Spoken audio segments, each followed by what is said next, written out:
Tuesday. Hey guys, so it's been a hot minute. We haven't done a live stream in ages, and I'm sure a lot of you are curious as to why that is. What's been going on is my co-host, who normally does the Xenia Bridge, which this is not a Xenia Bridge episode. This is just a conversation between two polytheists.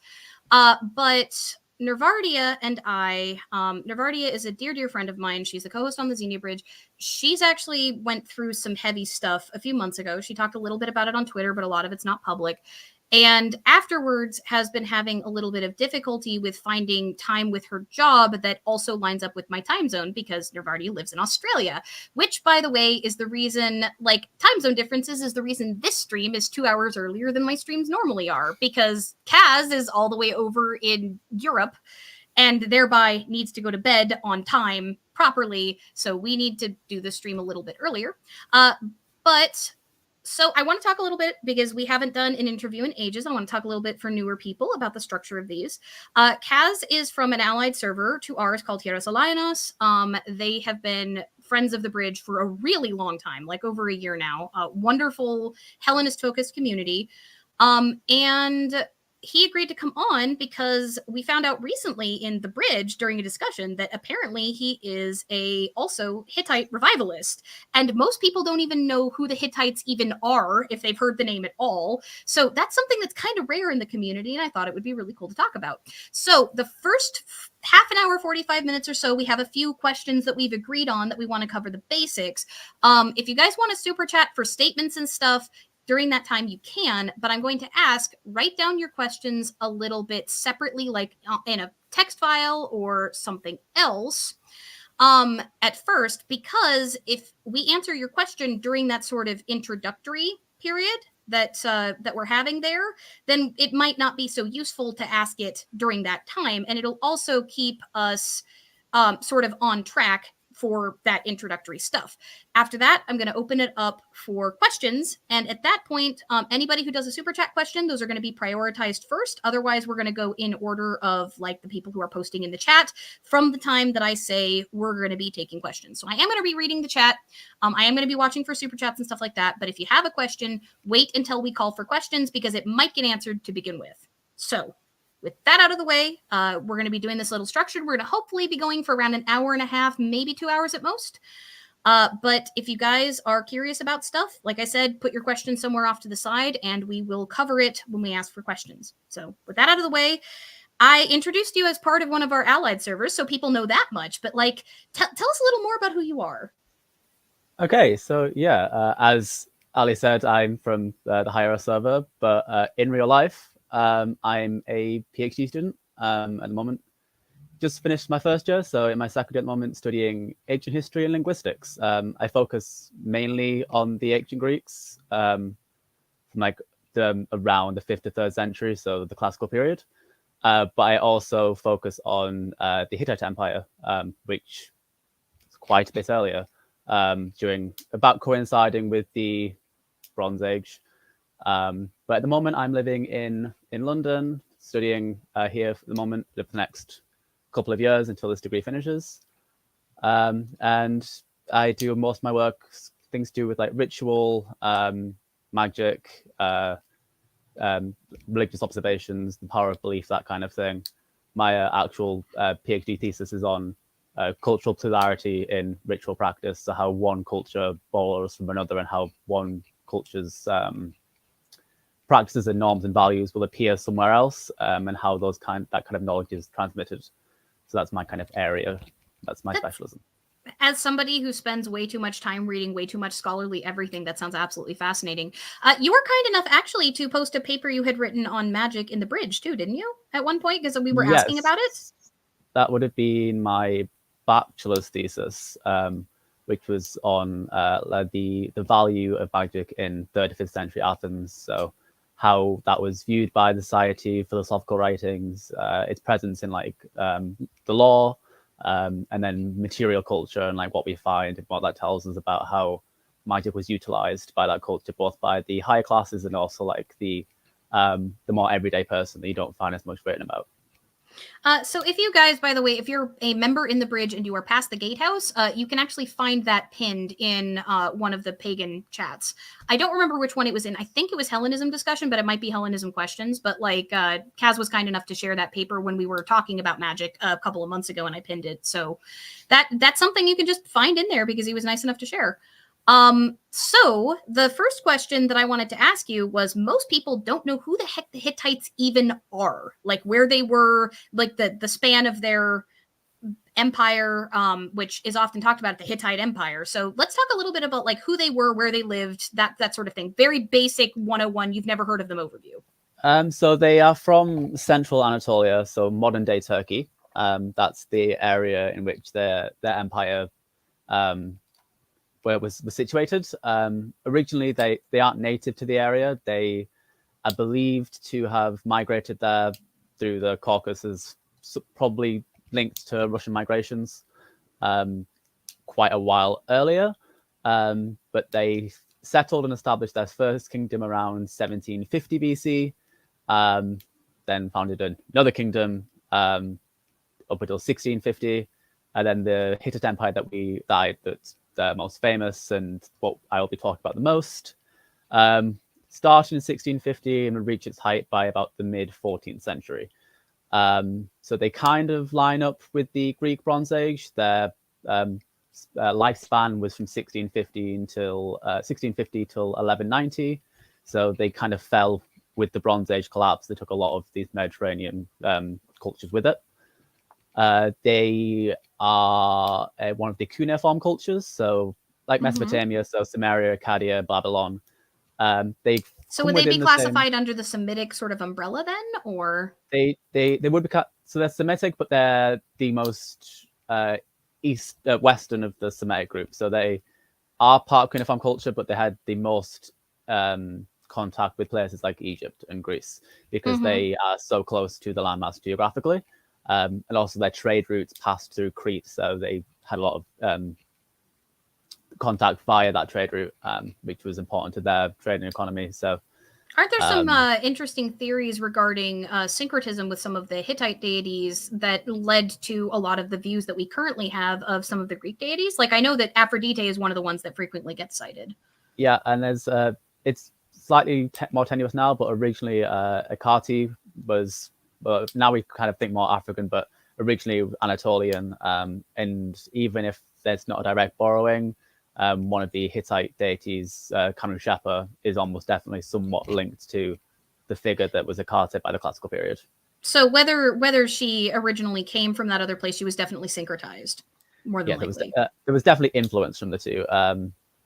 But how much is syncretism versus correlation is not entirely clear, but well, I mean, the problem with history is you can't repeat it. Yeah, there's definitely iconographic mirroring between the two figures. Okay. So I guess since we're talking specifically about like Hittite revivalism, can you walk us through a little bit of like what your typical ritual might look like, and what like a traditional ritual might look like? So if you wanted to honor these gods, what would a very basic like session look like? So I'm going to start with what a traditional one would look like, since it's easy to start there and then extrapolate onto how I modernly adapt that. The originals were quite extensive. We'll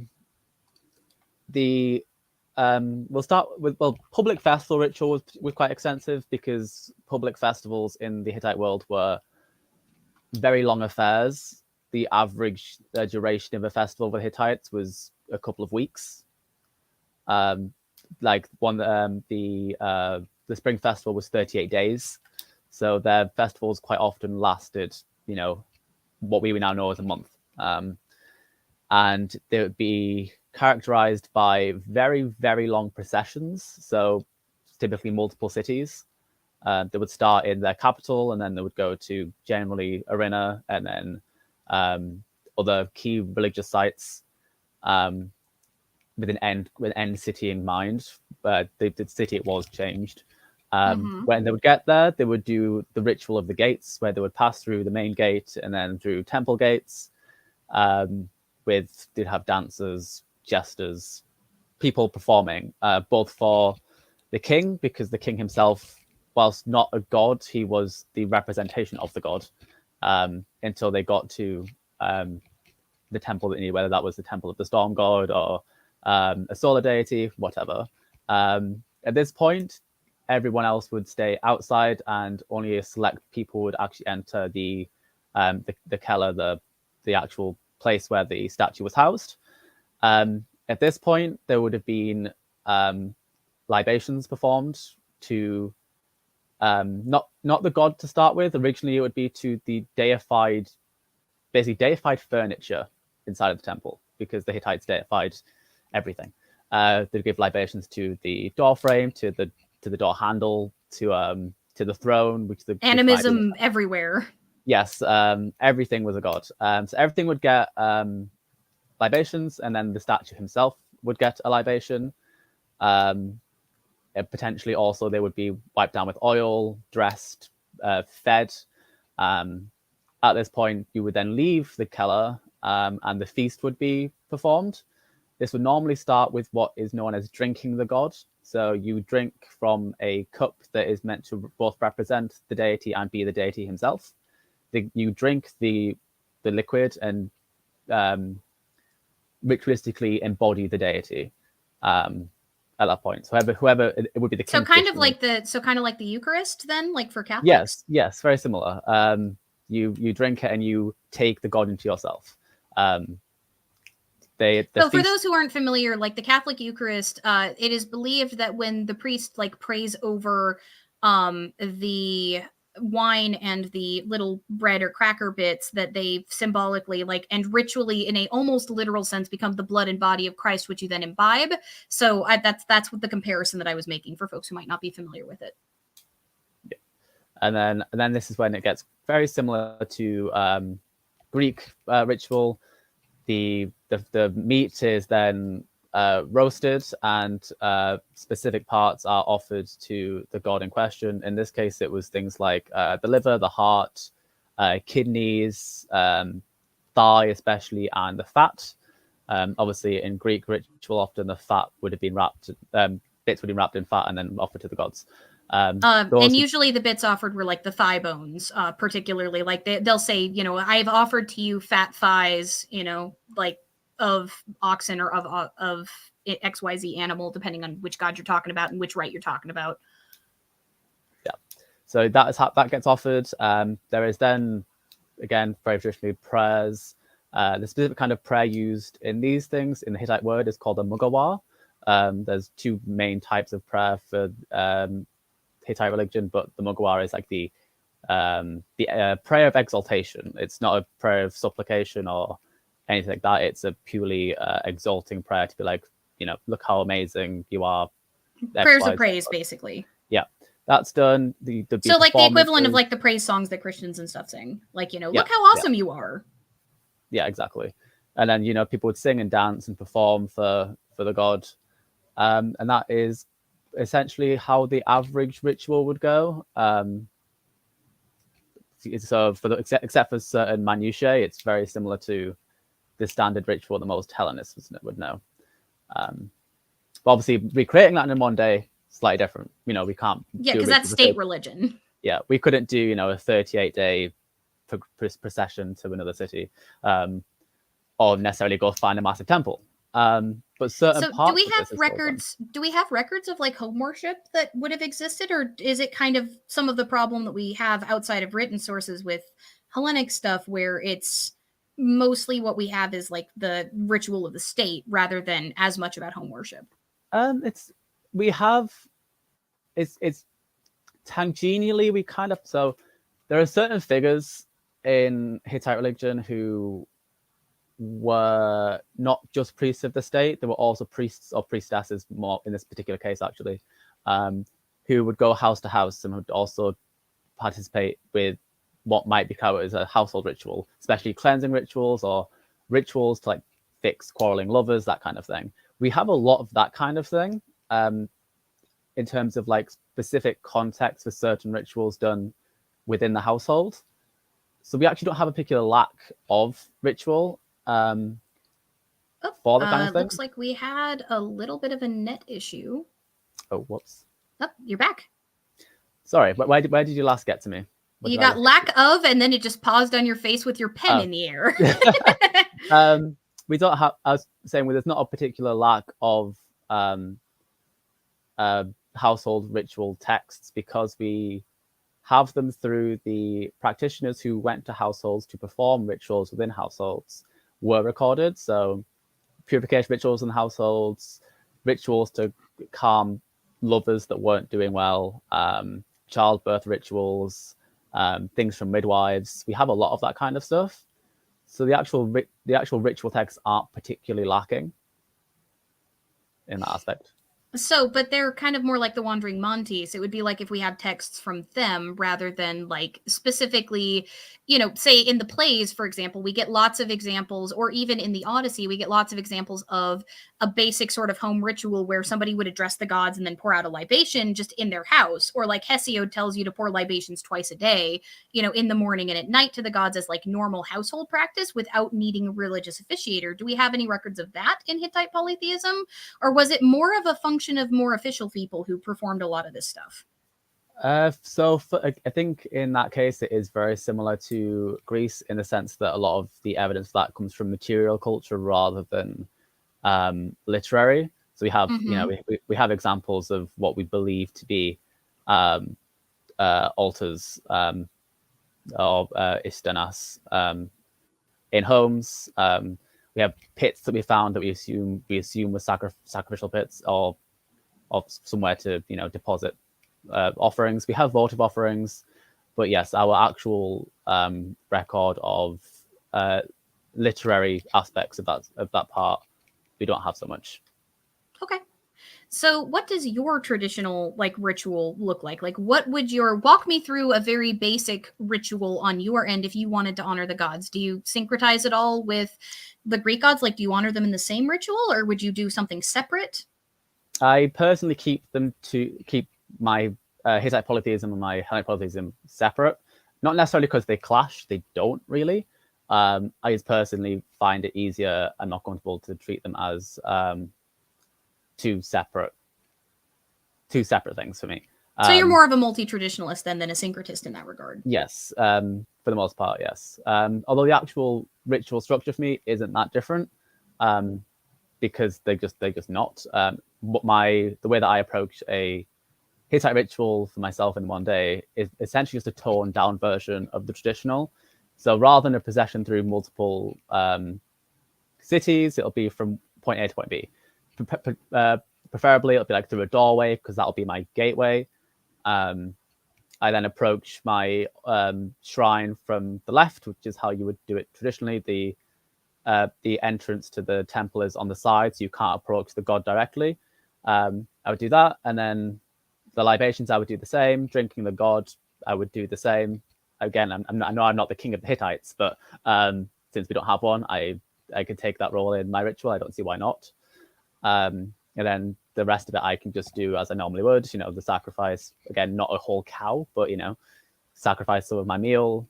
Let's face it, animal sacrifice just doesn't have the meaning in the modern day that it would. Like, even if you had a whole cow, unless you're a farmer whose sustenance kind of relies on that symbolism is kind of not there anymore. Mm-hmm. Yeah.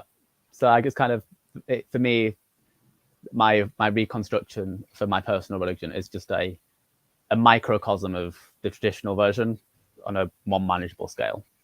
Yeah, and that makes a lot of sense. Like that's kind of the approach to revivalism that is the best, in my opinion, at least, for the majority of people, is to find something that's manageable that you can do regularly, so you can establish that reciprocity with the gods without overwhelming yourself to the point where just thinking about ritual makes you depressed, which, at least in Hellenic polytheism, isn't the best attitude to approach the altar with. So question then, which gods would you say you honor the most, and can you tell us a little bit about them? Because again, I think most people wouldn't even be familiar with like the basics for Hittite polytheism. Like if I say, hey, I'm a Hellenist, then they might not know what that means. But when I'm like, oh, I worship the Greek gods, they're probably going to know who Zeus or Hera is. But like when you say the word Hittite, most people just like blank. Okay. in Hittite polytheism, there is two main deities in the same way as in a lot of different religions. I worship both of those a lot, unsurprisingly. They are the storm god, the storm god of Hatti, whose name is. So the Hittites had a lot of different names for their gods because they were massively multilingual. But I worship him under the name Tahuna. He's the storm god of Hatti. He's very similar to Zeus in a lot of ways. He is often represented as like the god of justice, which he took actually from the sun god. He's represented by mountains, bulls, a club, also a lightning bolt. And I also worship a goddess called the sun goddess of Varina, whose name is usually referred to as Araniti, so she of Varina. But she could also be called Wurun Shemu or Ishtanu. She is both. She's a chthonic solar deity. That's an interesting concept. Yeah, so she's the sun goddess, so she represents the sun. But at night, when the sun goes beneath the earth, she becomes the sun goddess of the underworld, potentially changing her name to Lelawani. So she's both a solar goddess, but she is a dualism as also as a chthonic deity at the same time. But she becomes by like the New Kingdom, she becomes the goddess of the Hittites. She is the one who ordains kings to rule, that kind of thing. So I worship those two a lot. They're obviously consorts of each other. And I also worship a goddess called Kamrushapa, who is very similar to Artemis or Kati. She's the goddess of magic. She's the goddess of childbirth. She medicine. She in a very famous ritual called the disappearing god myths, which aren't myths, they're rituals in a mythographic form. She's the goddess that brings the god who has fled the earth back to the earth to, make sure humanity can still survive. So she's, whilst not a mother goddess, she is a goddess of divine order and that kind of thing. And those are the three that I worship most heavily. That's interesting. So do you have suggestions where if somebody wants to get started just even learning about like who the gods are or the very basics of like Hittite culture, do you have any suggested like reading or websites or anything? Are there any communities that you know of that reconstruct this, or are there? I think in the entire time I've been worshipping Hittite gods, which is about 4 years now, I've met 2 people. So there's not much. Well, for all you know, there might be people who are interested who just didn't even know that this was accessible. But for things to do, for physical books, the main 2 are going to be Bryce's Life and Society in the Hittite World, which is a newer one. Would recommend this. However, that looks like a Brill.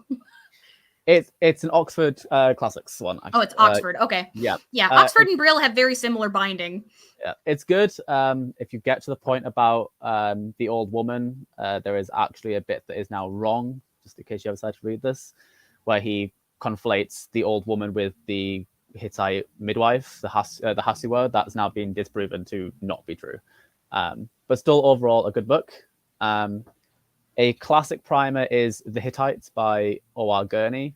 Again, slightly out of date now, but it's still kind of like the go-to primer for anything Hittite related. Mm-hmm. I've got 3 copies of this. Aside from those, there has recently been a PhD thesis by a American scholar called Hannah Markuson. She's actually done a couple of different publications.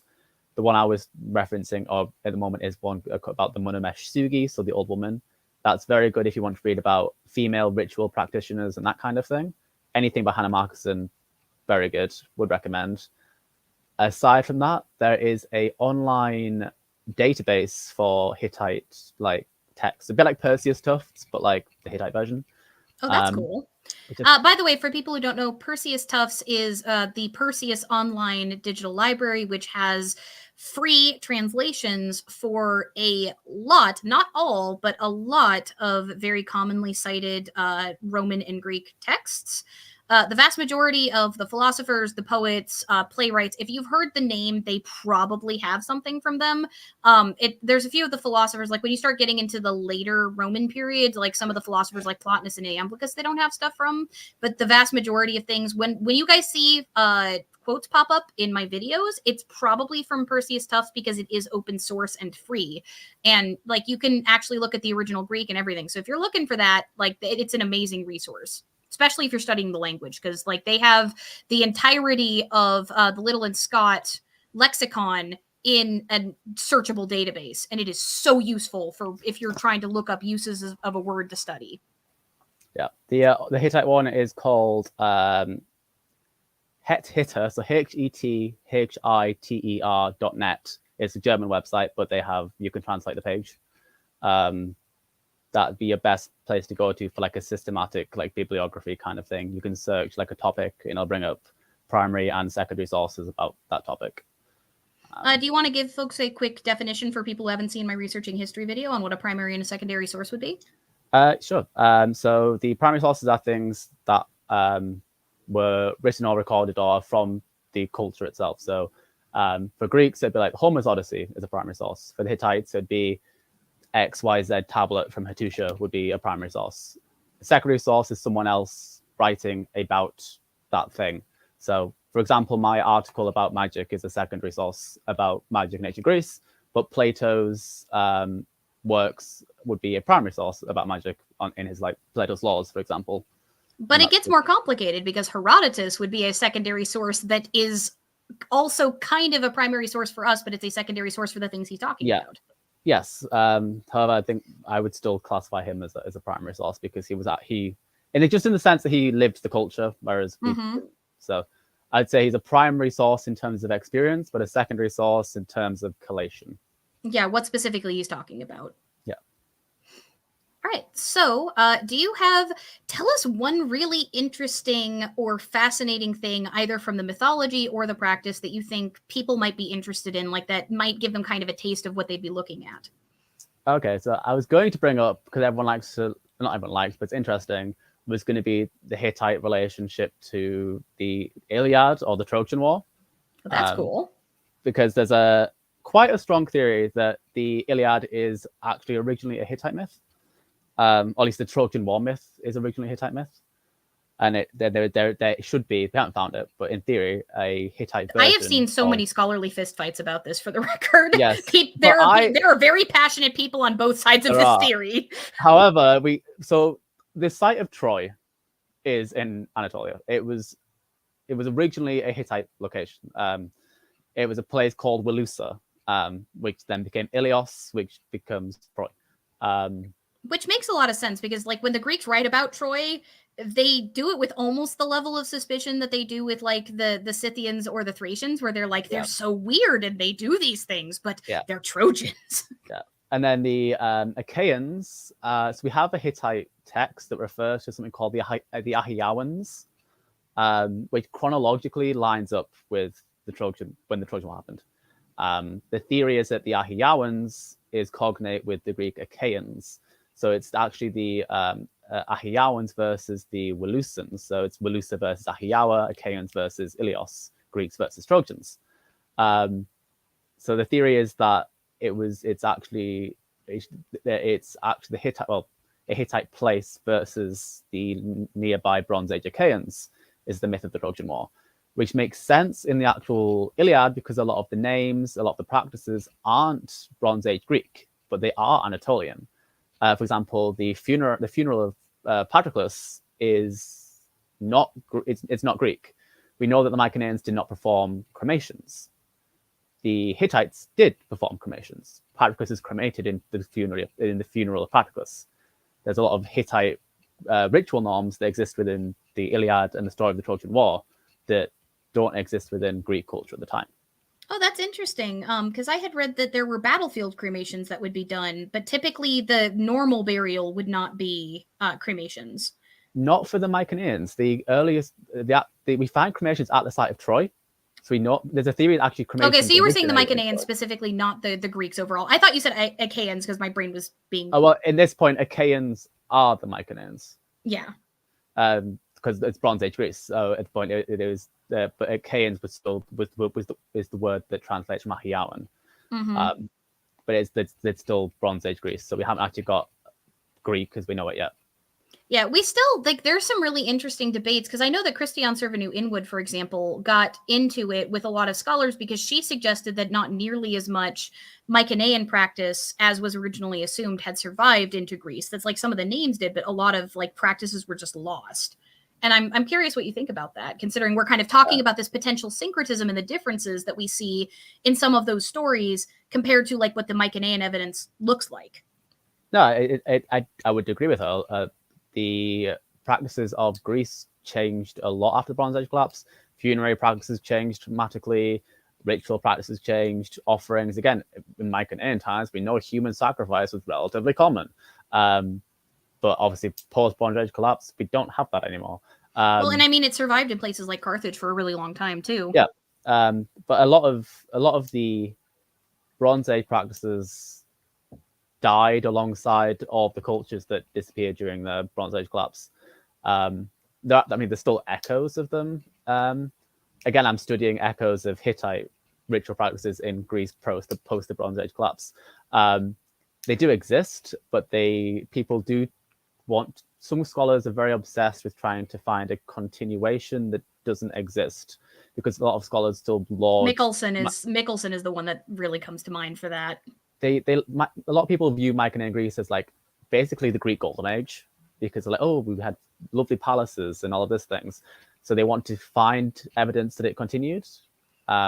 But like the Greeks themselves seem to not think that it was the greatest time, because a lot of them like referred to it as like tyrants and that kind of thing. Like it was the age of heroes, but it was also the age of strife. Yeah, and but I think for secondary viewers, for us, because Mycenaean culture and then obviously its predecessors, the Minoans, are so mysterious. We conflate mystery with excitement, and therefore we don't want it to be gone, but it was. One of these days, we're going to translate linear A, and then we're just going to see how mundane it all is. We're definitely not. It's never going to happen. It's never going to happen. I'm very much on the side that my linear A will never be deciphered. There's going to be some magic someday that's just going to give it to us. If we did, then it'll be mundane and boring. That'd be amazing. It's like the anti-Kyrian. I always forget how to pronounce it. The mechanism that they found that every couple of years comes up, like they've deciphered the anti-Kyrian mechanism. No, we haven't. No, they haven't. It's not going to happen. It's just not going to happen. All right. So, do you have anything else interesting you'd like to cover, or should we open it up for questions? I'm ready to open it for questions. I think that'll be. I think we've already got one. So it'll be someone. Fire says it'll be someone's taxes. You're not far wrong. We have translated a tiny bit of linear A, actually. It's not untranslated. We have some numbers translated, which are almost taxes. They're actually measurements for grain, but almost taxes. That's the closest thing to taxes. All right, so opening up for questions, we already have one, which is there very much overlap with Chemeticism with the Hittites? Because you mentioned Egypt when you were talking about people that they interacted with. Yes. I'll admit straight up, this not my Egyptian religion isn't my specialism at all. But in terms of, I'm going to do a kind of tangential answer. They had a lot of contact. The world's first peace treaty is between the Egyptians and the Hittites, the Treaty of Kadesh. And during the reign of Ramses II, a Hittite princess was married to an Egyptian pharaoh as part of one of the terms of the peace treaty. So a Hittite princess got sent to Egypt to marry the pharaoh. She didn't last very long. She died under mysterious circumstances. They then sent some kind of some of the sons of the Hittite king were sent to Egypt.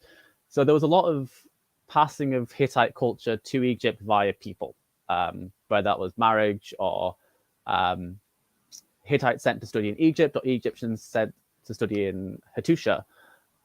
As for how much actually permeated the Egyptian religious sphere, I'm going to personally say not much. Historically, ancient Egypt is very resistant to cultural change. Until the Romans. Until the Romans. But a lot of, like, for example, the PGM, for example, is often called Greek, the Greco-Egyptian. But a lot of the Egyptian stuff is still very Egyptian. They just slot in some Greek names. Egypt does not take very well to actually internalizing other cultures that it's exposed to, as in terms of like actually changing their own culture to include these things. So I would say there actually isn't that much overlap with Kemeticism religiously, despite the fact they probably had the most social political interactions out of all the cultures of that time period. Yeah, the PGM, that's actually a really interesting sort of rant while we wait for a few more questions. The answer, Psychedelic Japalope, is yes, though it will go unlisted while it processes, so I can check it over to make sure that YouTube doesn't want me to clip any parts of it. For like, sometimes they get cranky about words that are said or something like that, and they'll like tell you, oh, you need to get rid of this because the stream infringed that. And for live streams, it's way harder for me to predict that than it is for when I do my own scripting, because I know what words they don't like. So it will go unlisted for a couple of hours while it processes, so I can check it over, and then after that it will be uploaded onto the channel and available for everybody to view. So just wait for a little bit and it should be on there again. Fire says, was talking about this recently with Eliakai, but Egypt was big about preservation in parallel with building on itself, with a big emphasis of building on, which I actually think that is something that modern revivalists, and I've been saying this on my channel a lot, but I know that we're kind of in the same page on this. I think that's something modern revivalists really need to consider a lot more is, if we're reviving, we are creating living traditions on top of the foundations of the tradition that we are building from. So like new things are going to be necessary as part of that. We can't just slavishly stick to what existed before, not if we want to have a living tradition. So I'm curious what your thoughts are on that. Yeah, Egypt is a very unique example, but in terms of the general message, yes, the idea that to be a traditionalist or to be a reconstructionist, you can change nothing. You have to stick to the book, which doesn't exist. Stick to the book that you imagine exists, and you can't add anything on top. You can't find something and build upon something existing using something new. The idea that is somehow like anathema to traditionalism is bonkers, because that is probably the most traditional way to approach ancient religion. Like the more you study ancient Greece, the more you find that that's what they did too. Like especially like I can't speak for other traditions, but in Hellenism, like that's ridiculous. Syncretism is as natural as breathing to the Greeks. Exactly. I was telling you earlier, the Hittites couldn't find anything they didn't want to adopt. They walked 5 minutes and went, yeah, that's cool, I'll have that too. Like, do you want to talk a little bit about that? Because you mentioned like it was like Land of a Thousand Gods or something. Do you want to tell people about that a little bit? One of the titles for the Hittites is the Land of a Thousand Gods, because they never found a god they didn't want. Basically, whenever they went to a new place or a new culture, instead of projecting their culture onto the place, they would basically find their gods and be like, okay, so you're a storm god of XYZ place. Your new name is storm god of XYZ place, and we're going to just throw you into our pantheon now. So kind of the opposite of the Egyptians.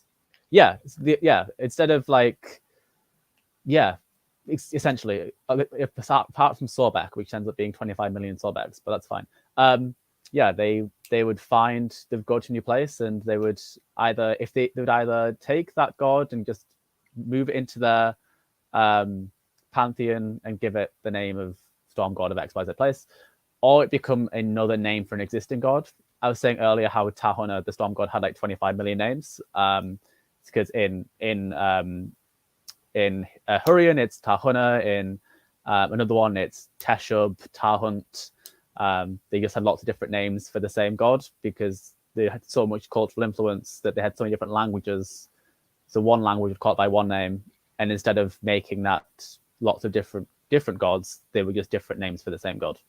So were these did these function kind of the way that like Hellenic epithets do? Because like, for example, the epithet Zeus Malikios, which I'm going to be talking about in the video that's coming up for next week, was like a chthonic epithet of Zeus that was honored in the chthonic way. Like it was engaged with differently versus like, say, Zeus Dikaios, Zeus of justice, would be engaged with in an ironic way. That's kind of a more extreme example, but like different epithets were still the same god, but they were honored differently. Is this more like this, or was this more like these are just straight up different names that they had for the same god? More just different names have the same god. Epithets are weird in Hittite polytheism. They don't really exist. That's interesting, because that's like, isn't that kind of like something that a lot of like the Indo-European religions and even some of the Semitic ones like have a lot of? Yeah, but so the most you really get is the biggest kind of epithet you get is like sun goddess of the underworld. It's that's kind of the biggest epithet. You don't really get like, like Apollo of the shining bow. You don't really get that. You get Tahunda is sometimes described as thundering, but it's less like a prefix or a suffix to a name. It's more of just a general adjective. You get. Well, I mean, you have a few of those in Hellenism too. Like you have Pallas for Athena. Like it wasn't always Pallas Athena; it was Pallas. And you've got God, what's the other? What's the one for Dionysus? Like there's Bacchus, obviously, like in the Greek context, but there was another one for Dionysus. I'm guessing you don't mean Iacchus. Iacchus might be the one. I don't think it's that one though. It was one that was specifically for, they would call him for it at the beginning of like the mystery rites, and it was talked about. I'll remember it someday, and I'll be frustrated in the middle of something else we're talking about. Because Iacchus is the god of the initiative shout. It might be Iacchus. But no, you get some, but you get less functional epithets. So epithets that represent a specific function of a deity don't exist as much. So you get less epithetical forms, unless you count locational epithets, in which case there are a ton of them. Because as I said, you get storm god of Nerik, storm god of Hattusha, storm god of XYZ. You get a lot of geographical names, but again, that's not even clear if those are different gods or the same god or not. So less focus on epithets, more focus on just having 25 million gods instead. So you don't need epithets because you've got so many gods to choose from. All right. So we have another question from Elithea, which is, does this mean that they were omnist? No. I'm gonna go with no. Mainly because omnist omnist isn't just belief in all the gods, it's also belief in different creeds. Although the Hittites would collect gods from everywhere and essentially wouldn't say your god doesn't exist, it doesn't mean that they believed that everyone's religious creed was correct. They famously would sometimes mock the Egyptians for having animal-headed gods. They don't mind gods being animals or gods being people, but they have issues with gods having animal heads. Don't know why, but they do. Even though some of them, like the Hittites are fine with gods having wings, but you can't have an animal head. So they don't necessarily agree that everyone's creed lines up with theirs, and therefore they don't necessarily accept that. So I wouldn't say go quite as far as omnist. I'll just go as very aggressive polytheist. Well, I guess that gives us an interesting sort of transition, because you and I were talking about the research that I'm doing into hubris for the video that's going to be coming out either at the beginning or the end of February, depending on how much hair of mine I pull out while I'm reading all of the scholarly bickering about it, because that's another scholarly fistfight topic that is an absolute risk to discuss, like say a single word about. But I'm curious if there were any like divine absolutes of do not, like the way where spilling human blood on the altar in like Hellenic polytheism is just a do not. Somebody already like screwed around and found out, like don't do that. Are there any sort of things like that, or breaking Xenia as another example? There are quite a lot, and some of them are quite extreme for very small things. For example, in Hellenic polytheism, we often talk about how washing your hands is really all you have to do before approaching ritual. Mm-hmm. In Hellenic polytheism, you had to be very, very, very much ritually pure. You could not have fun times in the days leading up. You couldn't drink alcohol. Were there a specific number of days leading up? Generally, it was three. Three is generally the magic number. Mm-hmm. You couldn't you had to have your nails trimmed. You couldn't handle the king's food. If you handled the king's food and you were found to be unclean, you were killed. That was the death sentence for that. You die. You're done. You're dead. I mean, that's one way to get rid of a problem. Yeah.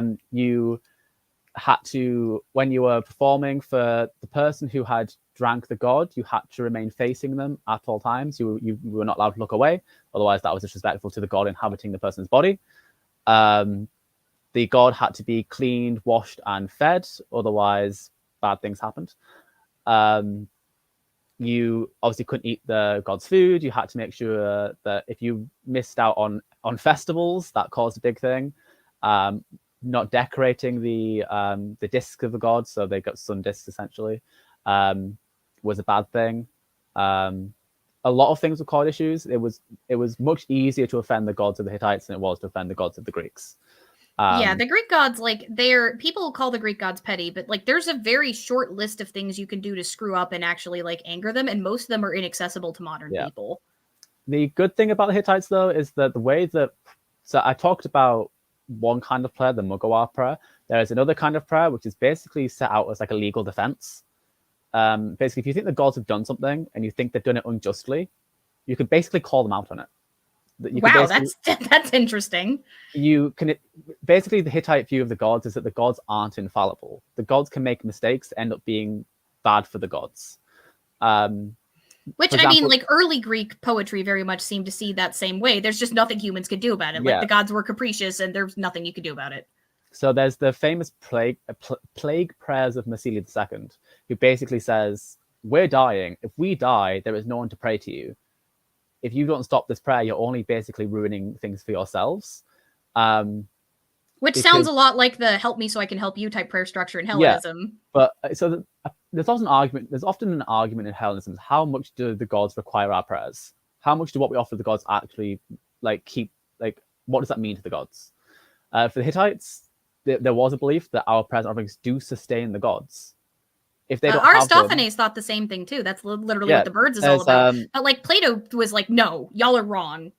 Yeah, there's a whole thing about how when humans stop praying to the gods, they drink but do not get hydrated. They eat but they are not satiated. Basically, they stop functioning when they stop getting worship, which means that for the Hittites, you have leverage. If you think the gods are being unjust, you can say, hey, what I do is a reciprocal relationship with what you give me. So maybe rethink what you're doing. Well, and there seems to be some evidence that the Greeks at one point thought that, and that's primarily the strongest evidence other than the birds, which was satirical in the first place, and thereby we don't know how serious to take the musings in it.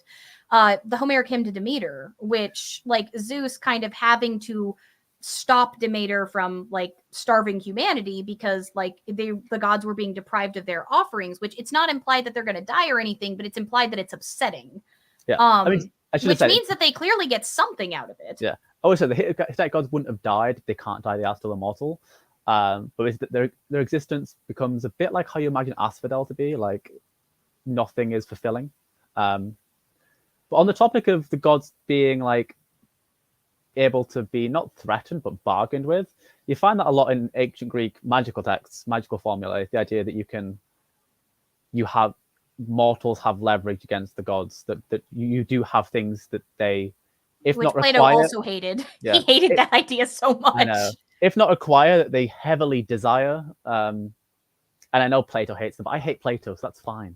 Hey, it's another thing we agree on. We've been Kaz and I have been getting to know each other slowly over time, and we're finding a lot of very interesting things that we agree on. It's interesting. But like the idea that the gods like get something from us, it's present in Homer too, because like we have this kind of idea of the divine entertainment, which is especially strong in the Iliad.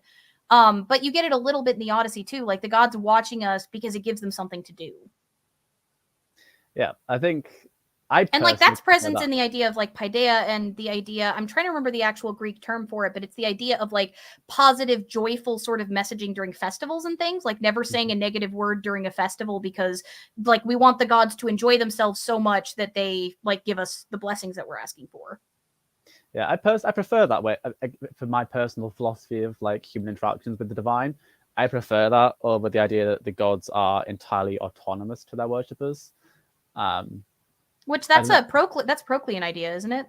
Proclus and like Iamblichus. That's one of the interpretations a lot of people take. Yeah, even to a smaller extent, Callimachus has some bits that also imply similar things, that the gods don't necessarily require their worshippers. And I don't think the gods require us, but I think they heavily desire worship, which is another thing when people are like, can I worship this god? And I'm like, yes, every god wants to be worshipped. The god isn't going to be like, no, how dare you worship? They gasp. Yeah, I mean, like, they might give you signs that, like, hey, I'd prefer to be worshipped in this way, which this was another thing that I wanted to kind of bring up as just a topic of general discussion on polytheism generally. This idea that, like, I've noticed that a lot of us who start off as like revivalists or reconstructionists, and even people who start off as eclectics, tend toward drifting kind of in the direction of some kind of combined way of doing things. Because, like, once you've built your foundation, it's like, coming from the perspective of somebody who started reconstruction, once you get your foundation, then at that point you now have divine experiences you have to respond to, right? Like, you have the blessings that you get, but you also have omens and other things, and those things will happen, and they'll give you information, and you have to decide what you act on and what you don't. And that makes you start to feel like your focus has shifted to be more eclectic, even though the foundation of your practice might still be traditional. And so there's this kind of idea that, like, our interactions with the gods, they have the ability to kind of tell us those things. And I'm curious what your thoughts are on that, because I think that it's clear that they do desire certain things from us, because they direct eclectics a little more towards traditional, but they also will often direct, like, reconstructionists towards new things as well, like with over time with divine experiences as they're interpreted, as they're experienced, even collectively. Yeah, I mean, again, the gods aren't static. I mean, just like people, again, some philosophers hold, the gods are unchanging. The gods can't be changed. There's a lot of Platonic dialogue about how the gods can't change because they are everything they will be and everything they have been, because they're beyond time and beyond existence, beyond soul, beyond all of the things that make us, that we perceive with. Yeah, the whole noose thing, the gods can't change. And I mean, to an extent, I get what they're saying, but I also just don't agree. Like, I don't agree that the gods don't have some sense of evolution, in the sense that as their worshippers change, the gods also have the potential to change. This is why I don't like Plato. Well, I think that whether they do or not, right? Like, let's take the middling approach. I think that us changing the culture that we are come from is going to be the light that kind of reflects through the prism of the gods, right? So we might understand and engage with them differently, and understand aspects of them differently than the people who first engaged with them, whether they change or not. Like, the way that we engage with them is naturally going to change, because the way we understand them is going to be refracted through our own culture. Yeah, I'm more arguing that the fact that if the gods are unchanging, then you can make the argument of the gods won't like things that aren't purely historically attested, because the gods are still stuck in that way because they haven't changed. That's such a silly idea. There are so many people that talk about like offering soda. I've offered like gluten-free honey cakes from grains that would never have been in Greece, like, because I'm allergic to barley. Yeah, and I agree. But people will try to argue the point that because some lines of Platonic thought argue that the gods are unchanging and cannot be changed, therefore you can't adapt your practice because that does not fit in the unchanging God scheme. And I'm like, no, you're wrong. The gods will accept new things because they are willing to accept the fact that their worshippers have changed, because society. But I mean, like, let's even look at that though from like a historical perspective. We have like 1,200 years of history of Greece that like is recorded that we can actually examine. The way that like the Hellenistic and Roman era Greeks engaged with their gods, there was elements of tradition, but it looked way different than the archaic and classical eras. Even funerary rites and legislation, like the reforms of Solon, radically changed how funerals work. There was still the dictate from the gods, bury your dead or else. That's one of the things that you can invoke Agos for, is refusing to bury the dead for some reason.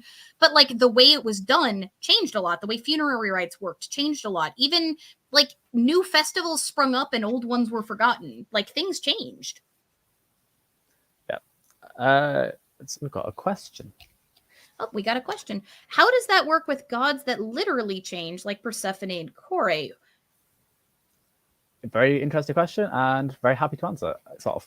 It's interesting because Persephone Kore is interesting in the fact that it is both a metamorphosis and two different deities. at the same time. Yeah, Because we don't know if Kore was an epithet of Persephone, but she might have been a deity before Persephone was widespread worshipped also. Like there's debate about that. Yeah, that's another scholarly fist fight that I like tiptoe around. Because Kore is technically, it's a noun, but also an adjective. Like obviously, Kore is just an unmarried woman. She could be the way that the Eleusinian mysteries treat her. It's like she's separate from Persephone. It's Kore and Demeter, not Kore who is Persephone and Demeter. Or if it is a changing goddess, it's not a change. It's not a change in the sense that it's a goddess changing nature. It is a goddess representing a natural progression through the life of a woman. Because like Kore Persephone, like she was kind of the goddess of life transitions in that way for women in Greece. Like she was, for example, I think it was in Samos, like they gave offerings to Hyades and Persephone as like marriage deities. And like there were also rites that had to do with when unmarried maidens died before getting married. There were rites that were dedicated to Persephone and Hyades as well regarding that. Yeah, although again, Hyades is an interesting one because we're actually not even sure if that's actually him who gets offered to in that, because he's still referred to as Pluton because there's no actual reference to his name. But that could just be because no one used his name for cultural reasons.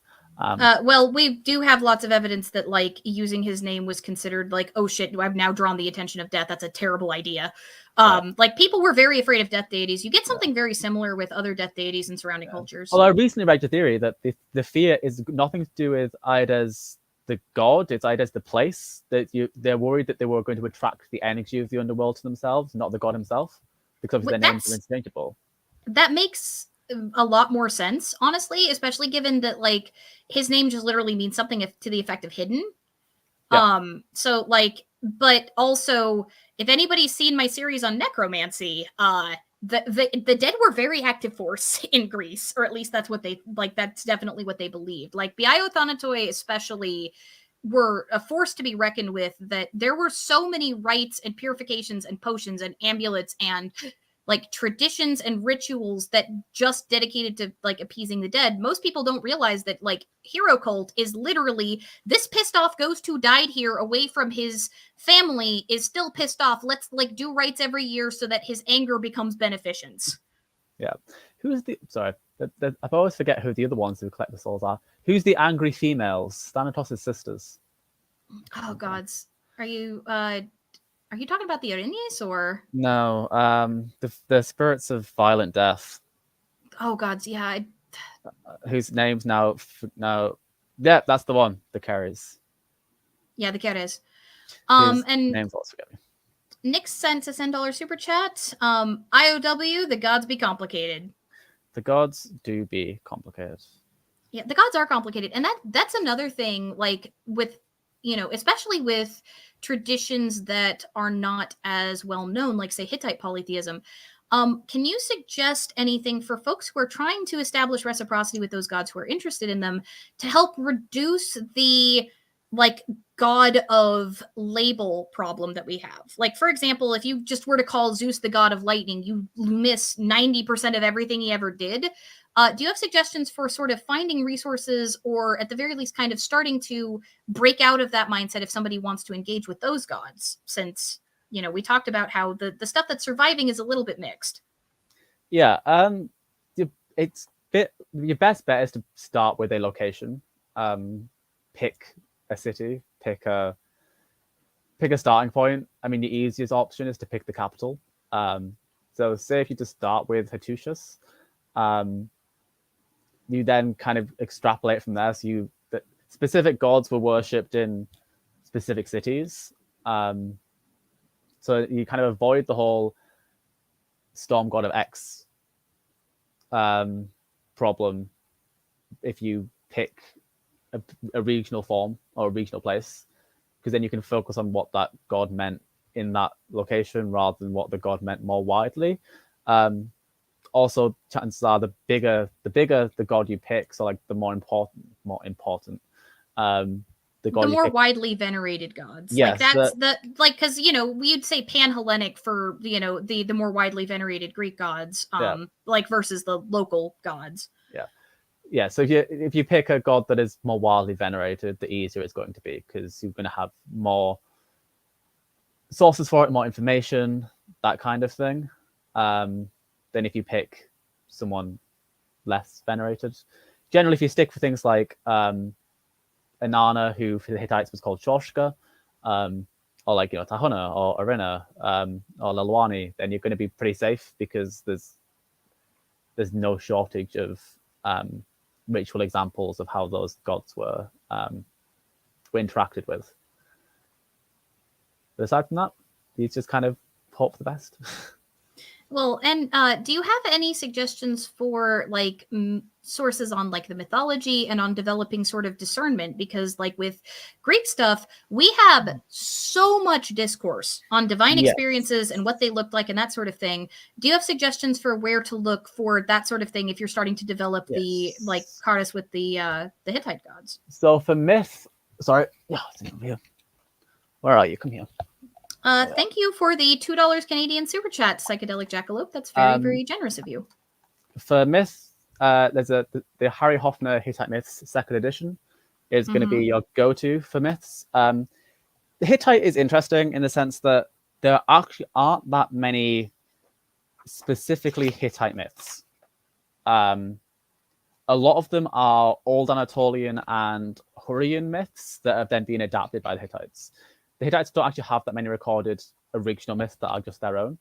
So is that kind of like the Etruscans? Because like the Etruscans seem to have adopted a lot of myths, but they already had their own practices, or at least that's what I've read in a lot of the material. Yeah. So when the Hittites came to Anatolia, it was already settled by the Hurrians and the Hashans and the Loians, and they kind of just took their myths and adapted them, or sometimes just took them wholesale. And that's where most of our mythological narratives come from. They are very interesting. There is a lot of mirroring to Greek myths, especially, for example, the myth of Apollo and Python is very much mirrored in the Ilyanka tales of the Hittites. Again, big god kills a dragon, founds an oracle. But yes, the Apollon myths does it have that same sort of like atoning to himself kind of purification element to it, or? In the Hittite ones, not so. Okay, so there's like 3 different versions of this tale. In the first 2, not so much. In the third one, yes, because the storm god essentially kills a man doing this. Which he then regrets and then has to atone for the fact he just killed a man. There is an atonement theme during in version 3, but in version 1 and 2, he just kills the dragon and then she's evil. It's black and it's white. Yeah, it's a bit closer to the Tiamat myth in that sense, in the sense that in the original story of Tiamat, it was a cosmic necessity that they had to die. Kind of like Typhus too. Yeah, Typhus and Echidna, or on Tiamat, or in this case Ilyanka. It's like even Python to an extent, they had to die for cosmic order to be established. Therefore, you can't really feel that bad, can you? So. Well, I mean, at least with Typhus, like he literally tried to like overthrow the gods and like would have been ruled like according to Hesiod, a terrible thing would have happened on that day had the father Zeus not perceived it and put an end to it. Yeah. We do have another question. Does the 2-headed eagle mean anything specifically to the Hittites? So it comes up a lot in iconography. I feeling it's just I have a feeling personally that it's a Mesopotamian like layover because it comes up so much amongst the Mesopotamians. Sorry, it's a very much an Assyrian symbol. The Assyrians had a lot of impact. In fact, the Assyrians are why the Hittites fell inevitably in a lot of ways. But the Hittites used it in a very similar way to how the Assyrians used it. The Hittites, the double-headed eagle was one of the symbols of royalty. The Hittites had multiple alongside like the sun disk, that kind of thing. But the double-headed eagle is a royal signifier. There's a site called Alakaya Hoyuk in Turkey. There's a Sphinx Gate there, which has a massive double-headed eagle on there. Again, it's probably just used as a symbol of royalty in that sense too, although potentially Well, I also mean, like the eagle of Zeus was also considered kind of a symbol of royalty. yeah, it probably for the most part the double-headed eagle was probably just a symbol of royalty and like power and that kind of thing. It's interesting that it's used though, considering that the eagle is not the symbol of either Tahuna or the sun goddess Verena, which are the two gods that rule over like the king and divinely ordained ruling. The eagle isn't really a symbol of either of those. The sun goddess has a panther. The storm god has bulls. Where the eagle comes from, I think they just adopted it from the Assyrians without really thinking about it. But if you do want to know more about the eagles for the Hittites, there is a article by Jesse Chariton called "The Function of the Double-Headed Eagle at JACandQuill." I don't know how I'm going to write that down. So it's Jesse Chariton, CHARITON. You could always post some of these in video discussion after this, which is a chat that's accessible to everybody in the server, not just the members. Okay, I will do that later on. Actually, I'll do it now. Give me 1 second. Actually, do it in a second. But yeah, so, there's an article that goes through what the double-headed eagle is meant to represent at probably the most famous cave sanctuary of the Hittites. That's cool. We have another question. We did already address the particular gods that Kaz devotes or emphasizes, but we have a question about divine experiences here. So do you have any personal experiences with them you consider unique? And I'd like to pair the extra question of how did you come to start worshiping these gods? Like, was it an interest that developed because of your studies, or is this something you felt called to? So you can answer those in any order that you want to. Okay, I'll start with why. I guess I'll start with why. And in this case, it did come. In this case, it was a progression of academia to religion. Again, I worship the Greek gods, but that came kind of worship and then academia. Whereas in this case, it was academia and then worship. It initially started. I mean, you're already a pagan. Just be more of a pagan. Exactly. It originally started. I was studying for a paper actually on hilariously the concept of belief. And I chose Hittites as my source for my culture of focus for this. And I think I was writing it, and then I started just thinking about it, and like comparing it to the religion I already had, and it kind of just grew out of that. I think I got so invested in that paper that I came out the other side more pagan, like invested in the religion itself. Well, I mean, let's face it, that's kind of where a lot of syncretism came from in ancient times, was like interaction with the other culture in some way. In this case, it's like through paper, but I can attest to the fact that even just reading stuff on another culture, if you start to get used to humanizing like the people that you're reading about, when you like see, for example, artifacts, you're reading about them in like scholarly papers, there's this kind of intimacy that starts to develop over time, like where you can get invested in that way. Yeah, exactly. Yeah, exactly. And as Ocean Star said, it's the Ouroboros of academia and religion. If you get that invested in it, it inevitably becomes part of your personality, and it's a downward spiral from there. So, well, and again, becoming more pagan is the most pagan thing you could possibly do. Yeah. Like, yeah. As for the secondary question of personal experiences, I think my most clear one. I had one on the top of my head, but now I've got another one that's like, is that? I'll start with that anyway. It would probably be the Storm God, which was it was during a thunderstorm, which obviously Storm God thunderstorm that already matches up. I was driving, so this goes downhill from here, back from actually a ritual, but a Hellenic polytheist ritual at a friend's house somewhere else. Thunderstorm, atmospheric, all good. And then like the thunder happens, and I swear to all of these many gods, there was like a voice within like the thunderstorm. It was like a warning, I'm driving along at this point. So I stop the car because at this point I'm like, one, it's storming. I probably shouldn't be driving anyway. And I swear to God, some God just talked to me through the thunder. I wait there for like half an hour and decide to turn around and go back to my friend's house instead. Like it's closer than where I was going back home. To wake up the next day and discover that there'd been a massive car crash like 20 minutes down the road. So that's probably the most like aggressive one I've had in experiences with him. I haven't really had any particularly blatant experiences with the sun goddess Verena, and Kamru Shepa for me is very much a dream goddess. I get a lot of experience with her via dreams and like prophetic dreams, which for the Hittites, prophetic dreams and ecstatic like delivery of prophecy are both classified under possession.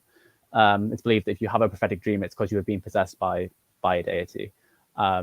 That's interesting.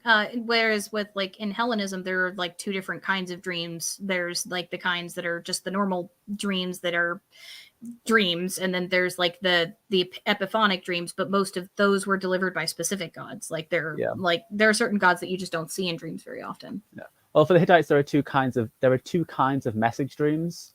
One which has an actual kind of apparition of the deity within it, and the other one, the epiphanic dream. Yeah, but these are both technically, they both cause the same thing, but it was believed that only men could have dreams that actually featured the god itself, until you get to this queen called Pudu Hepa, who throws that out the window and says, you know what, I'm a woman and a queen and I get dreams with gods in them too. But there was originally two kinds of dreams. One that was message dreams and ones that were more like vibe dreams, but both were still classified as possession, because apparently you couldn't, being dreaming itself was the act of, was a divine thing. To dream, you had to ascend beyond the mortal plane. Yeah, dream incubation, as Ocean Star points out, dream incubation was a big part of like Trophonius and Asclepius. Like the Asclepion and the Trophonium both have aspects of that. We do have a super chat question that this one was a bit of a longer one, and that Kay asks, why does Hittite polytheism appeal to you? At the end of the day, I think the most appealing part for me is like kind of counter it sounds, the vastness of Hittite polytheism is what appeals to me so much. The whole true polytheism thing, the whole mass collection of deities and ritual practices.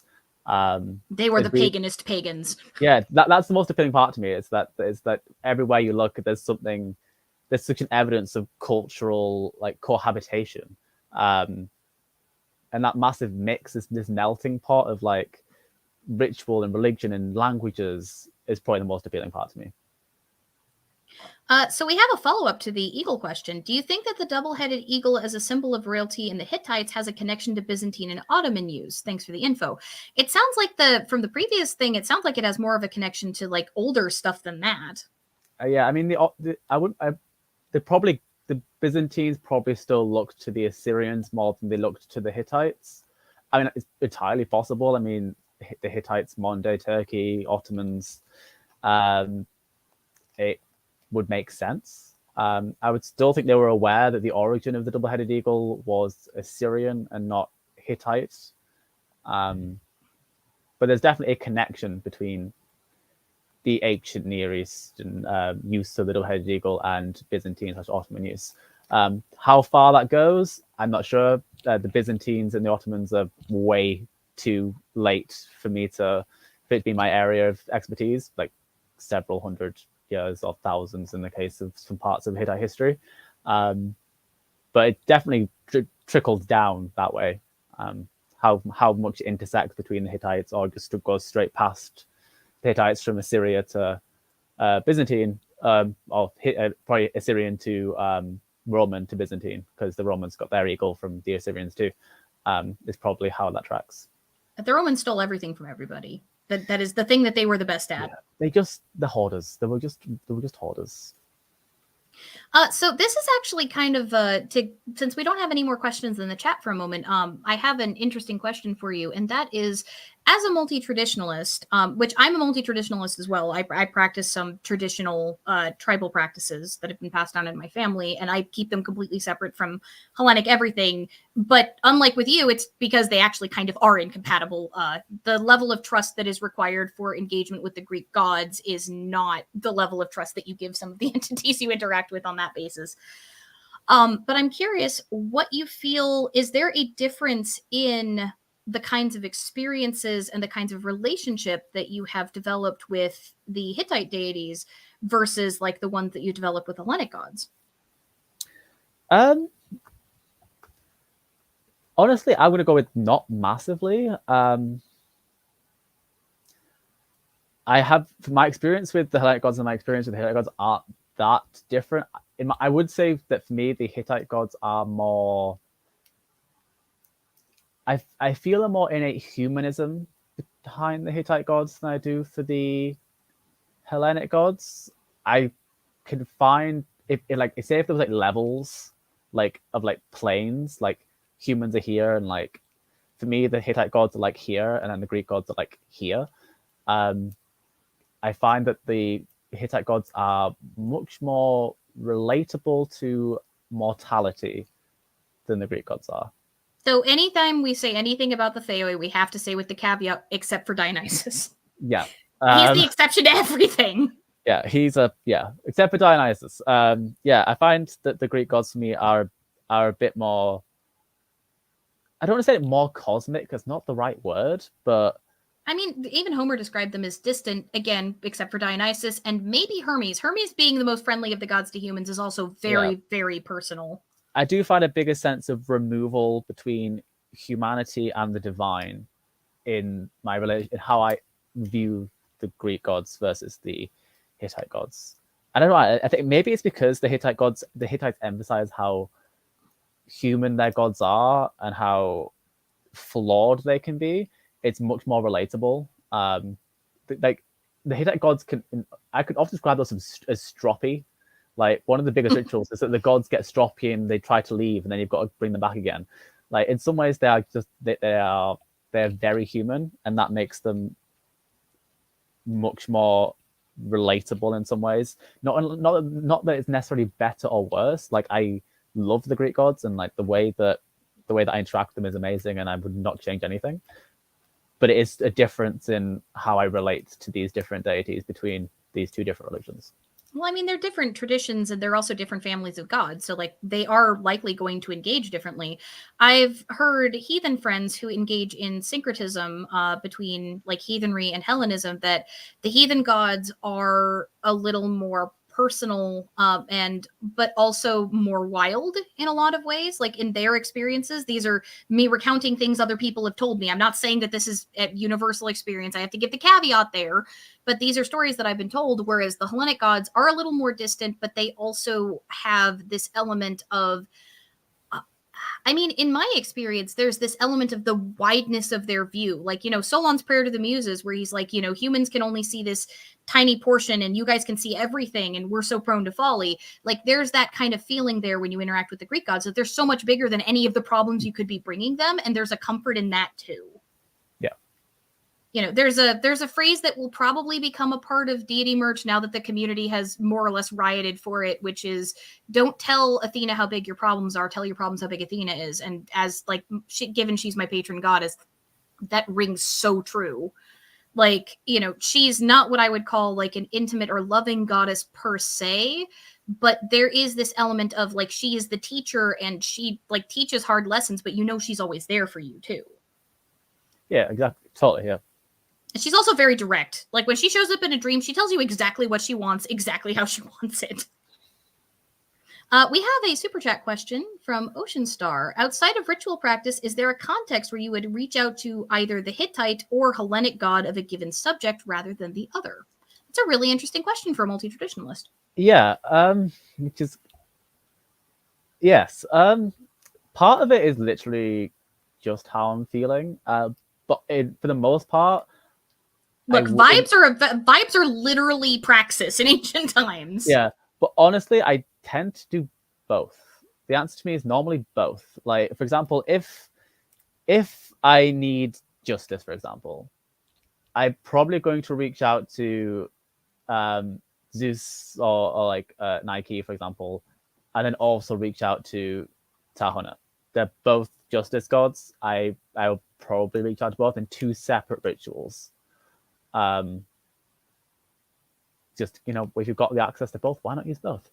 There are some cases where I do pick one over the other, just due to personal relationships. For example, if I was trying to get a job, I would probably reach out to Aeolus, the Greek god, rather than any of the Hittite gods. And that's simply because I've been dedicated to Aeolus for about a decade now. So I've got a much closer relationship with him than his Hittite equivalent, or the god that I'd like to go to the Hittite pantheon for a similar situation. So Hermes Agoraios would be a good option there too. He would, but me and Aeolus, he's my boy. I lived on the island. I lived on the island named after him for like 3 years. He's my lad. Love him. He's underrated. Everyone forgets he exists. We'd cry. Hey, if you ever want to come on and do like an interview about him and like mythology related to him and stuff, like that would be fun. Yeah, well, it could be a future plan. But yes, that's the only reason. That's one of the situations when I would go to one or the other. If there's a situation where in one pantheon I have a specific relationship with a deity, then I might go to that one instead. Most pagan words ever uttered. I think a lot of people feel that way. Like, it is very normal in paganism. Like, you want to try to honor as many of the gods, like, at least from the Hellenic point of view, you want to honor as many of the gods who have, like, the monthly sacred days and things as possible, because the Greek gods, like, their Tamaya overlap. So if one of them gets upset with you for some reason because you somehow managed to actually trigger something like that, like, it's good to have relationships with all of them so you can find purification, things like that. But, like, it doesn't mean that you're going to honor all of them equally or all the time. Like, I mostly only offer to Poseidon, like, when I'm worried that a storm is coming in or on his sacred day, versus, like, Hermes and Athena and the Muses, I offer to literally daily, right? Like, because they directly interact with my work. So sometimes we do get closer to some gods than others, and that would make sense.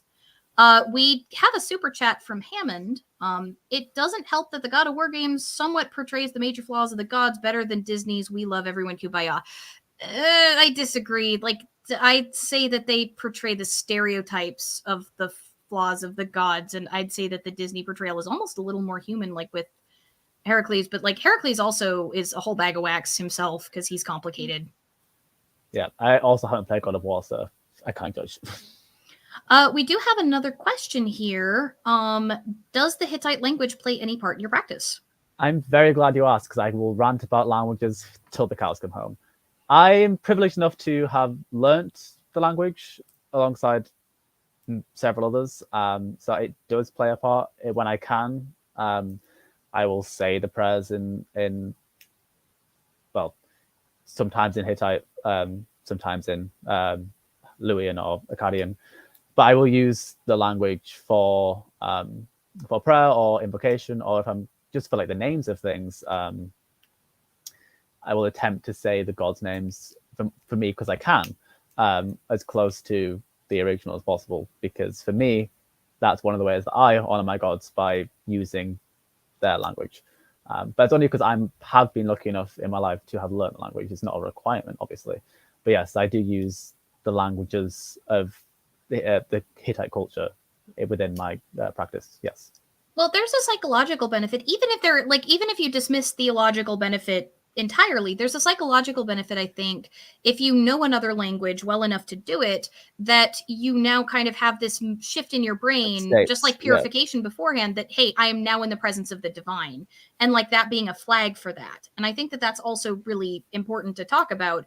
But also, like, for people who want to do revivalism, if you're reviving a tradition that you don't have a lot of access to resources for, like Hellenic polytheism, there's a few of us that do like reconstruction and education and stuff, and there's lots and lots of secondary sources. Like, there, you can bankrupt yourself just setting up a bookshelf full of secondary sources, because, like, screw academic publishing companies and how expensive they are. But like with something that there might be less on, and even for like Hellenic polytheism, understanding that sort of language can also help you understand cultural context better than, say, a scholar like who's putting it out there. If you know the words that you're reading about rather than just reading what the scholar says about them, it can help you a lot more with processing and understanding on it from a practitioner level where that scholar might not be approaching from that perspective. In fact, they almost certainly aren't. There's very few pagan scholars that exist right now in the community. Yeah, and I just think if you can switch language, not even necessarily to the like original language, I think the whole shifting of states psychology part of it can be very powerful. The idea that you are physically or like you're doing something mentally to switch from a mundane state to something different. I don't think that could be understated. Like how much power that can have. So Elethea wants to know about your experiences with Aeolus. Oh, well, okay. I'm glad you've clarified because I wasn't sure which god we were talking about. So when I was younger, I lived. So before I moved from the UK from Greece, we spent a couple of years on an island just off the coast of Sicily called Lipari. It's one of the Aeolian Islands, i.e., Aeolus. I think when I lived there, we still go back there as often. I think when I lived there was when I had like the most powerful experiences with him. It's a volcanic island. It's not that big, and it was very much. I very much found him in the sea breezes and like the gusts of wind that came off the sea, and I haven't had beyond the wind whispers, which are quite important in like the wind cult for me. There was a very big sense of like a psychological, emotional experience that I would have in relation to Aeolus when I was over there. I still get it now when I'm in like in certain areas of like the UK, especially when it's very windy.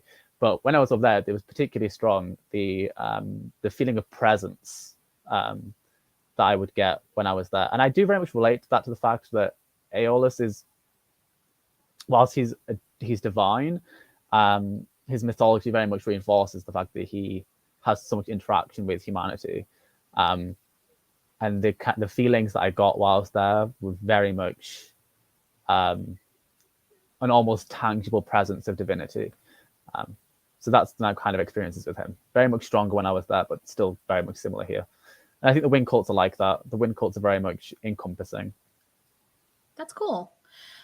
So I actually have sort of a quick aside question before we get back to the question chats, and this one is probably going to make you groan, but we've talked about it in the server before, so I think I kind of know where you stand. Since you mentioned that you moved there from Greece, are you originally from Greece? Yes, I was born, and my mum's side of the family are from Rhodes, so that's cool. So there is this eternal debate in the community about terminology as it relates to Greek stuff. And I'm curious, as a Greek, what your opinion is on it, which is Hellenism, Hellenic polytheism, and Hellene. You know my position, which is Hellenism and Hellenic polytheism are about equal, but Hellene means Greek. So, like, don't do that. You're not a Greek citizen. Yes. If you're a pagan that's from somewhere else. Yes, I agree. For me, Hellenic and Hellene are off the table because you aren't either of those things. Because to be Hellenic is to be of Greek culture, essentially, and to be Hellene is to be from Greece.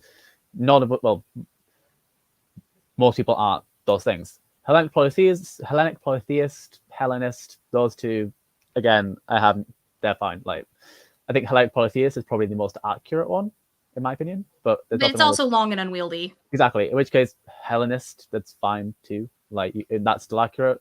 Not in the ancient sense, since the ancient sense normally applied to Hellenized Jews, but in the modern sense of like someone interested in Greek culture, history, language, etc., then Hellenist makes perfect sense. And then the Hellenism, Hellenismos, like, I think that personally, at least in English, Hellenism kind of means something different than Hellenismos. It generally means like it was started as kind of an academic term from what I understand when it was first used.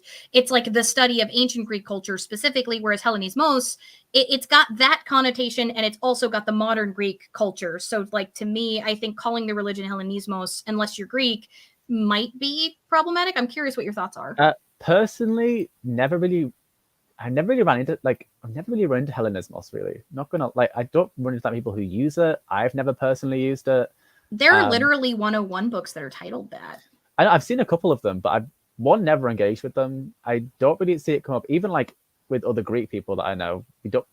I don't use it. There are some Greeks that will call Hellenism the same as Hellenismos and like get angry with you, and that's a lot of the folkists and especially the folks from the exactly. certain orgs that we don't like that we won't have to mention I was by gonna name. say, yeah. I mean, personally, I know Greek people who are of folk. They're like, I don't think people who aren't Greek should be able to do this, and I'm like, well, you that's your business. I don't care. Personally, I think Hellenist or Hellenism again. Hellenism for me is what I would go for. It for me it makes more sense. It's more straightforward. I think most people would know what that means over Hellenismos. So yeah, I personally Hellenismos just sounds more mystical, even though it's literally just a word from another language. I wouldn't scold anyone for using Hellenismos, but I'd also be like, why? What do you gain from this? Not much. $10 super chat from Elithea says thank you. So thank you. We also have another question. Is there a hero cult or equivalent in Hittite polytheism? And if so, who? Yes and no. We don't get mythological hero worship in the same way. Like, there's no like the cult of Heracles or the cult of Achilles. Those equivalents don't really exist. But when a king died, he became deified upon death. So we get a hero cult through an ancestor cult. There's quite a lot of ancestor worship, and when the king died, he became a deified figure, so he became a hero in that sense. So there's like rulership cult rather than hero cult. Whereas like in Greece, hero cult could be, there were ancient mythical heroes, but there were also like modern hero cults that got established because of oracles and things that happened, and like the oracles saying that needed to happen. Like hero cult in Greece was kind of like, if this person's not related to you, but you're giving them offerings because they think you can help, that they can help you, then like that's hero cult. Yeah, it could be. There's not that many myths that involve heroes, really, not gonna lie. So it's mostly the gods doing all of the things. Yes, again, the main one with the mortal man either is killed by the god, the mortal man makes a mistake, does things the god told him not to, and therefore is killed. That kind of thing. Most of the myths don't involve mortals. There's the Epic of Gilgamesh, which technically isn't Hittite, but we have it written down in Hittite, so the Hittites were aware of this. But there was no cult of Gilgamesh for the Hittites. So I think hero cult in Hellenism is kind of unique, isn't it? Like in the area, there's a few places that have something similar outside of ancestor cult, but like hero cult is often cited as being unique. Yeah, I think in a lot of ways, I would say that for the Hittites, the closest you'll get is similar to the royal cult of the Roman emperors when they became deified, that kind of thing. There's also some evidence that in the Middle Kingdom in Egypt, there was a continuous cult of like the pharaohs after they passed away for a certain number of generations. Yeah, same kind of thing. The ruler dies, becomes deified. They then get worshipped. Except for the Hittites, there wasn't a time limit. You always worshipped your ancestors, because if you didn't, they would come back as vengeful spirits and try to kill you. Another thing in common with Greece. Yeah. Except for with Greeks, it was like 3 generations back, I think.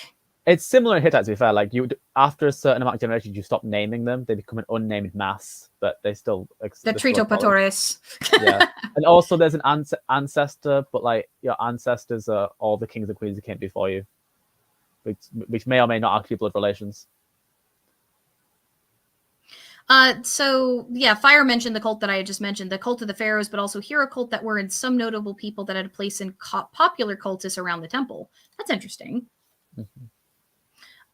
So I think we're starting to run out of questions. If you guys have a burning question and you've been lurking in the chat, you've got about 15 minutes or so to ask that question, because I said I was going to try to wrap up pretty close to 2 hours. We're at an hour and a half. Time really flew by.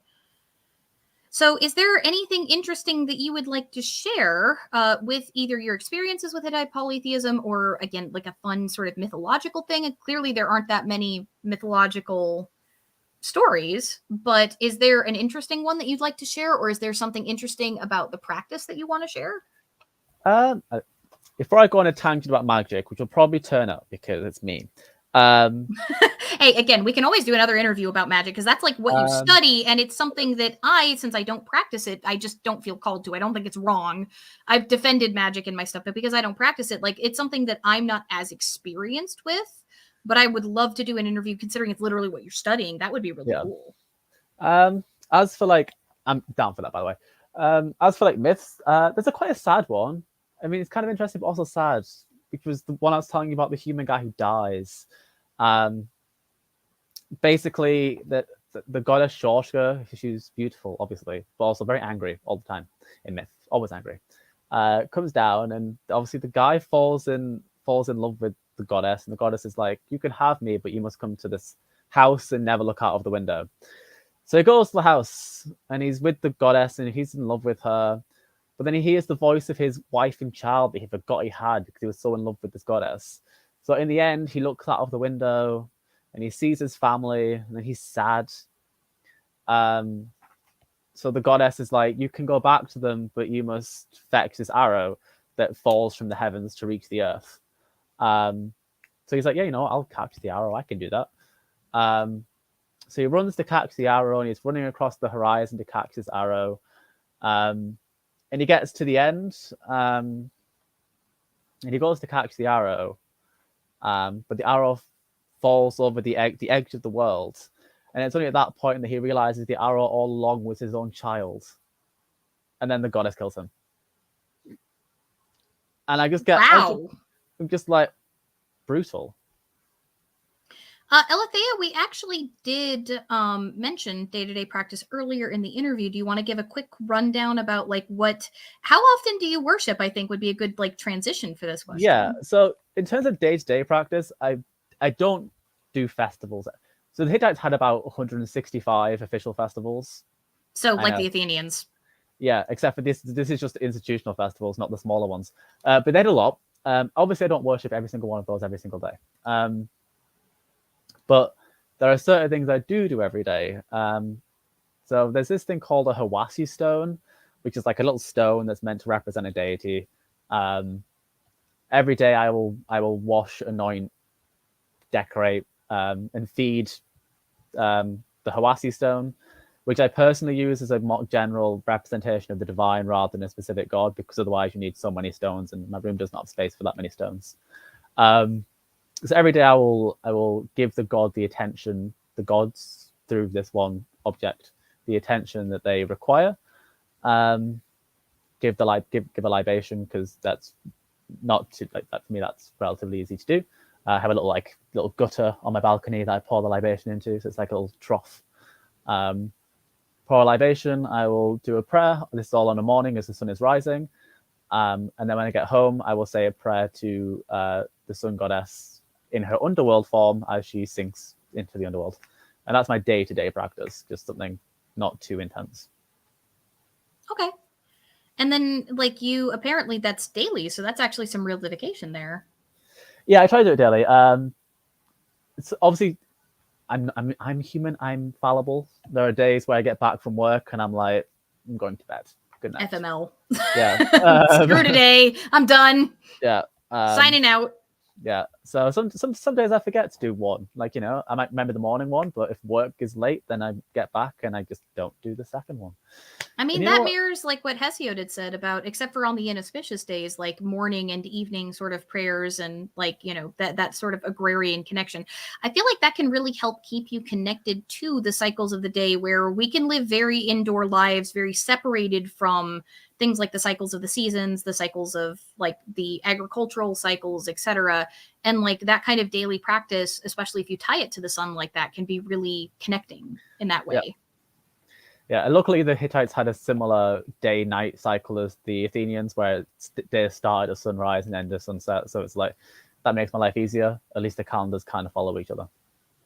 So that was actually another question I was going to ask, is was there kind of like a monthly calendar? Because like we have ritual calendars, partial ones that have survived from other places, complete ones that we have from Athens, where we also have Hesiod's sort of monthly Numenea type calendar, where he's like, this like the first day is the day of the new moon is sacred to everybody, and then you've got like the Agathodaimon, and then you've got the, you know, like Athena's sacred day and Hermes' sacred day, etc. You've got the 9 that repeat every month, and then the cleansing days and the inauspicious days. Is there something like that in Hittite polytheism apart from the civic festival calendar? Yes, there is. So we have essentially like an omen calendar. Different days and different numbers had different meanings. For example, the 6th day was a bad day. You didn't like, if you had a baby on the 6th day, that baby wasn't cursed, but that didn't look good for the baby's life if the baby was born on the 6th day. Avoid the 5th days, for they are ruled by Hieros Elaionas. But in this case, it's ruled the 6th day because the 6th day, no, we don't actually know why the 6th day. It just says the 6th day. Screw the number 6. Yeah, so the months and the days were all split up, and different months and days had different. Was it like was it a lunar calendar or a solar calendar or a lunisolar calendar? It was officially a lunar solar calendar, but considering that our calendar for it is a giant rock sculpture, it's a bit, some bits are a bit murky. But yes, so certain days of certain months meant certain things. They weren't necessarily linked to gods. They were just linked to like the energies. Just sound weird, but like whether it was good or bad. Vibes. Well, yeah, whether it was a good day to do something. Like you did, if you were going to build a house, you would never build a house on the 13th day. It's a lunisolar calendar. Potentially the oldest calendar. Actual we think that we're pretty sure that the rock sculpture at JACandQuill is basically a giant astrological calendar.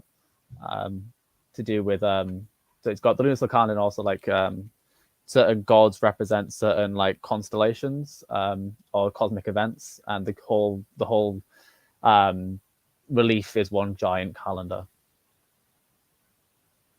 Okay. Which is actually what the background of this video is, the thumbnail screen. That is part of the JACandQuill relief. Yes, I actually ran the image that I used by Kaz before we started because I wanted to make sure that I was picking something that was respectful, and he was like, "Yes, that is perfect."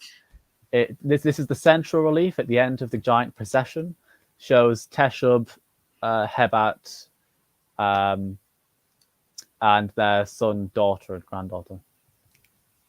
No, that's Shamash cool. and someone else, Missoula. Right, so yes. We are getting to the point where we start to wrap up. So where can folks find more from you? Sorry, you cut out. What was that? Sorry. Oh, I said, so where can folks find more from you? Like, can they find you on social media? Obviously, I mentioned in the title the Allied server that you're a part of, which if you are a member in the Xenia Bridge community, you can go check the Allied servers list if you want to go check out Hieros Elaionas. Yes, and you can also obviously find me just on Discord generally. I am around. Also, I'm available on Twitter, which is just at, I'll put it in the thing, but at Kaziel6. That's my academic Twitter. I post, I tweet new discoveries from the Hittites, retweet things, do that kind of thing. That's where all my academic updates are found. And I will also link in the server at some point my academia.edu profile for all of my PDFs, articles that I publish and give out to the world. Oh, that's cool. Is there any sort of final note that you would like folks to know about Hittite polytheism, or even about like Hellenism? Because obviously you're a multi-traditionalist. Like, is there something you'd like folks to think about as kind of a parting message? Yes, actually, yeah. My parting message is this. Both of these religions, with their rich and often confusing historical contexts, often appear so daunting and terrifying that it's so easy to spend so much time dedicating yourself to research and research and research and research and just not practicing. That was the literal first thing on the list for the video that just came out last Thursday. Just do your basic research and then just start practicing research as you go. You'll feel so much better about yourself for building something, by building a practice, than you would for spending your entire years as just basically an armchair Hellenist or an armchair Hittite polytheist. You're going to be so much more, okay, leave me alone. So much more fulfilling to start building actual practice. And I need to send Kay that Rhodes calendar before she murders me. Well, yeah, and I think like to wrap up on that end, like one of the big things is that people forget when they get fixated on like research, they forget that the reason that they're doing research is to connect with real living beings. It's like stalking somebody on Facebook and watching everything they post and just never engaging with them. Like you might learn a lot about them, but like if you want to get to know that person, you should probably call them up or text them and like hang out with them sometimes.